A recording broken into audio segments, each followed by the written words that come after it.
ইন্নাল্লাযীনা কাফারু সাওয়াবুন আলাইহিম আনজারতাহুম আম লাম তুনজিরহুম লা ইউমিনুন। যারা কুফরি করেছে তুমি তাদেরকে বলো কিংবা না বলো, তাদের জন্য উভয় সমান, তারা ঈমান আনবে না। আল্লাহ রাসূল সাল্লাল্লাহু আলাইহি সাল্লাম আবু জাহেলের কাছে বারবার গিয়েছিলেন ঈমানের দাওয়াত দিয়ে, এবং কি আল্লাহ রাসূল সাল্লাল্লাহু আলাইহি ওয়াসাল্লামের কাছে যখন আল্লাহ সুবহানাহু ওয়া তাআলা ওহী প্রেরণ করলেন এবং প্রকাশ্যে ইসলামের দাওয়াত দিতে বললেন, তখন আল্লাহ রাসূল সাল্লাল্লাহু আলাইহি ওয়াসাল্লাম নিজের আত্মীয় স্বজনদেরকে নিয়ে একটা বৈঠক দিলেন। সেই বৈঠকে উপস্থিত ছিলেন আল্লাহ রাসূল সাল্লাল্লাহু আলাইহি ওয়াসাল্লামের নিজের চাচা আবু লাহাব। তিনি আল্লাহ রাসূল সাল্লাল্লাহু আলাইহি ওয়াসাল্লামকে সেদিন কটাক্ষ করে কথা বলেছিলেন।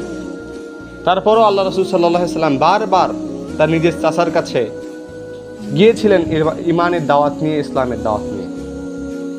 আবু জাহেলের কাছে গিয়েছিলেন, কিন্তু তারা সেটাকে গ্রহণ করেনি।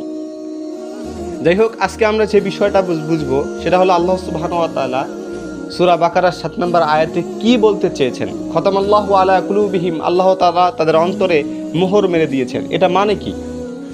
এটা মানে হলো তাদের অন্তর আছে ঠিক, তারা ভালো মন্দের মধ্যে পার্থক্য করতে জানে ঠিক, কিন্তু সেটা অন্তরে বিশ্বাস করে না। তারা জানে ইসলাম